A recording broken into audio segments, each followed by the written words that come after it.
चाहे पूंजीपति वाला भेदभाव हो, वहाँ जेल में एकदम चरम सीमा पे है। वहाँ बदमाश, दारू, मर्डर, गलत हर तरीके के लोग हैं। कुछ बहुत सारे ऐसे गेट पर ढोल बाजा, फूल माला, गुलदस्ता, बाबा साहब की तस्वीर देकर जो सम्मानित किया गया। वो लोग फेसबुक पे, सोशल मीडिया पे जगह जगह लोगों में चर्चा कर रहे हैं कि वीर आदित्य जी को हावड़ा विधानसभा चुनाव लड़ाया जाएगा। किस प्रकार से पूरा भारत में ऐसा मुहिम छेड़ दिया गया है कि जो भी लोग दलित वंचित की आवाज़ उठाता है, लोग उसको कान पकड़ कर जेल में डाल देते हैं। अभी हमारे साथ में भगत सिंह सेना के चीफ वीर आदित्य जी हमारे साथ में जुड़े हुए हैं, जो ये भी एक षड्यंत्र के तहत लोग उनको जेल में डाल दिया था। जब जेल में थे तो जेल में भी आपको लोग टॉर्चर किया? नहीं, जेल के अंदर टॉर्चर को हमने एक व्यवस्था ही है। अब जेल के अंदर अब क्या ही बताएं, जेल की कहानी आप जानेंगे तो पूरा एक लंबा वीडियो बन जाएगा, लेकिन शॉर्ट में बताना चाहेंगे जेल के बारे में। कि जो जेल होता है वो एक ऐसा माहौल है कि वहाँ पे एक दूषित वहाँ पानी है, दूषित भोजन है, दूषित वहाँ के सब तरह का इन्वायरमेंट है। एक ऐसा एक वहाँ पे मतलब कि नेगेटिव एनर्जी है जेल के अंदर, कि उससे लोग प्रभावित होते हैं, बीमार पड़ जाते हैं। और वहाँ के लोग, वहाँ जेल के अंदर जो लोग हैं, जेल के गरीब लोगों का शोषण करते हैं। वहाँ भी शोषण है, वहाँ भी शोषण है, वहाँ बहुत बड़े पैमाने पर शोषण है। जो शोषण जेल के बाहर है, एक गरीब, एक दलित, एक पिछड़ा, अल्पसंख्यक, कमज़ोर, एक पूंजीपति, इस प्रकार के जो भेदभाव है, चाहे वो जातीय भेदभाव हो चाहे पूंजीपति वाला भेदभाव हो, वहाँ जेल में एकदम चरम सीमा पे है। वहाँ पे हर गरीब के साथ अन्याय होता है। उसको लैट्रिन साफ़ करना है, जो कमज़ोर है, गरीब है, जिसके पास पैसा नहीं है, उसको पैर दबाना है, लोगों को तेल लगाना है, कचरा साफ़ करना है, झाड़ू लगा, मतलब हर वो ऐसा काम करना है, क्योंकि उसकी गरीबी, उसकी जाति वहाँ पे बताती है। तो आपका वहाँ पर दिनचर्या कैसे बीतता था? जितना मतलब नेगेटिव बढ़ा हुआ था, तो आपका दिनचर्या वहाँ पर कैसे बीतता था? बहुत शानदार। मेरा तो मतलब जेल को मैं मानता हूँ व्यक्तिगत कि जेल एक दुनिया का सबसे बड़ा एक बेहतरीन यूनिवर्सिटी है।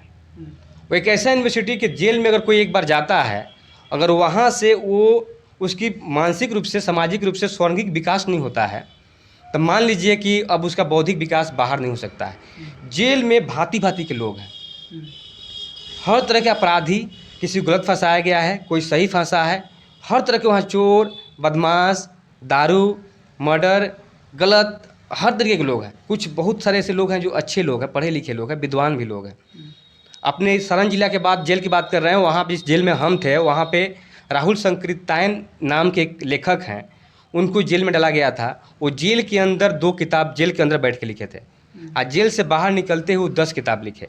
ऐसे उस लेखक बड़ा महान लेखक हैं भारत में, उनको घुमंतु लेखक कहा जाता है। वो सैकड़ों किताब लिखे हैं। मैंने भी जेल में जाकर, मैं मानता हूँ कि अगर कोई जेल में जाता है तो आपके पास कुछ रहे ना रहे, आपके पास किताब होना चाहिए, क्योंकि जेल के अंदर किताब आपको वो ताकत देता है जीने का, वो हिम्मत देता है, एक आप एकदम पॉजिटिव से भर जाएंगे। वहाँ पे मैंने लगभग नहीं 8 टोटल किताब पढ़ा, एक आधा किताब पढ़ा। जेल में एक लाइब्रेरी है APJ अब्दुल कलाम के नाम से, और उस लाइब्रेरी में मैंने 4 किताब लेकर पढ़ा। और मेरे भैया से मैंने किताब मंगाया, 4 किताब मंगाया बाहर से, और डायरी मंगाया। मैंने भी जेल पे बहुत सारी कहानी लिखा है, उस पर मैं एक किताब लिखूँगा, जेल डायरी से संबंधित किताब का नाम रहेगा, और जेल की सारी बातें मैं वहाँ पे जिक्र करूँगा। मैं जेल जाने से लेकर और जेल में जो भी व्यवस्था है, उस सारी बात को मैं अपने किताब में लिखूँगा। कुछ किताब यहाँ पे आपको मैं दिखाना चाहूँगा वीडियो के माध्यम से, जो मैंने जेल के अंदर मैंने पढ़ा। अच्छा। यहाँ पे एक किताब है आपका, एक किताब है प्रोफेसर के डायरी। अच्छा जी। जो लक्ष्मण यादव, प्रोफेसर हाँ, लक्ष्मण यादव, प्रोफेसर लक्ष्मण यादव लिखे हैं। ये इसमें एक बड़ी बेहतरीन किताब है, हम चाहेंगे कि प्रत्येक भारतीय को पढ़ना चाहिए।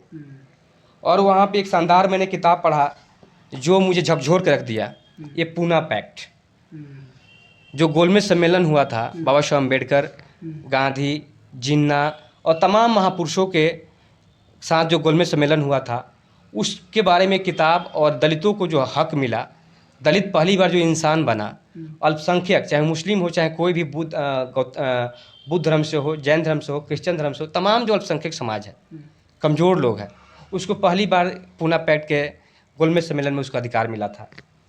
ये जो आपका किताब है, जो हमको एक प्रशासन के द्वारा SDM साहब के माध्यम से मुझे किताब दिया गया था, इस किताब का नाम है ये क्या जगह है दोस्तों, बड़ी शानदार किताब है।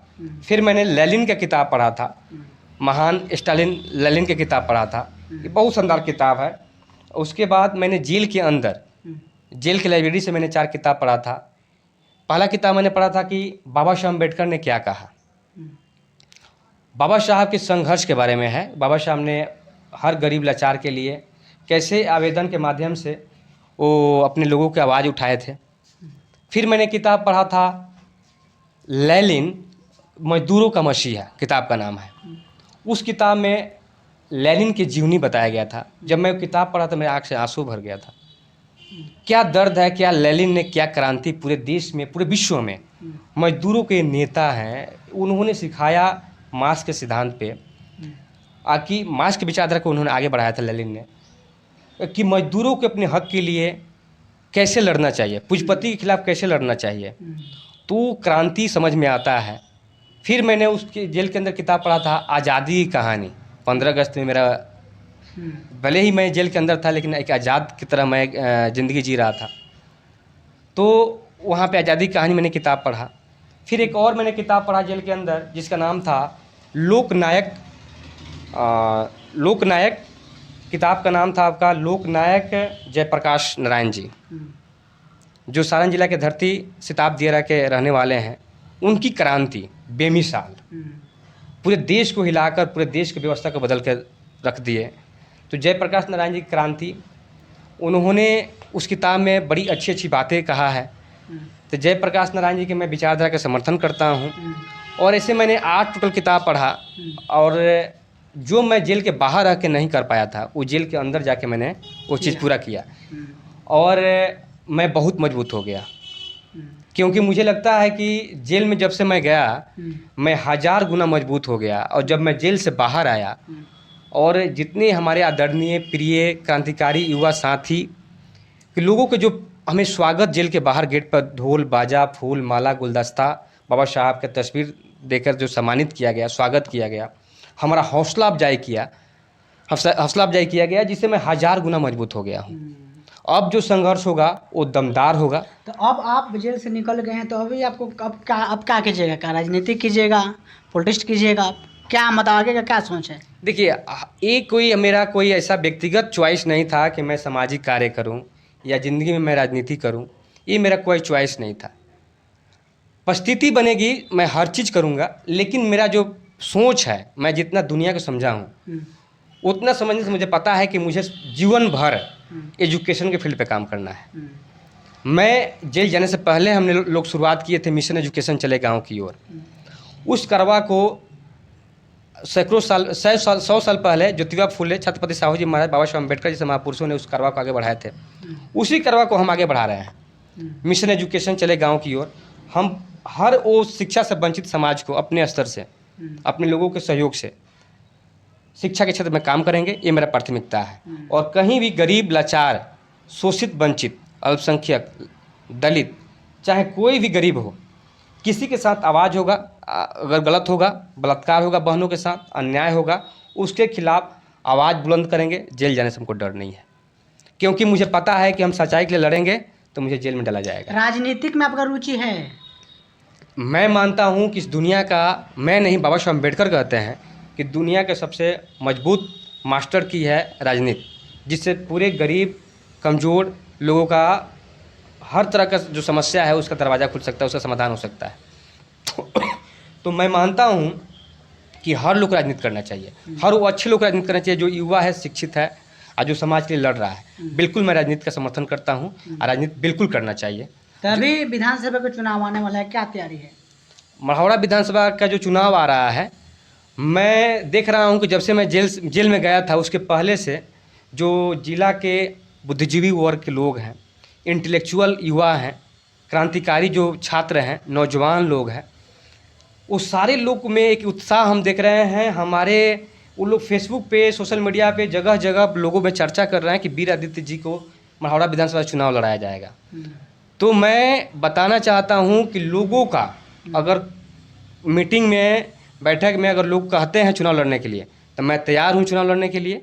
मेरा कोई व्यक्तिगत लोभ नहीं है कि मैं चुनाव लड़ूं। मेरा व्यक्तिगत कोई सोच नहीं है, राय नहीं है कि मैं चुनाव लड़ूं। चुनाव का मैं समर्थक जरूर करता हूं। लोग मढ़ौरा के लोग कहा, जिला के लोग कहा कि चुनाव लड़ने के लिए जहां से वो लोग बोलेगा, जिस पार्टी से लोग बोलेगा, जिस संगठन से समर्थन मिलेगा, मैं कहता हूं मैं चुनाव लड़ूंगा।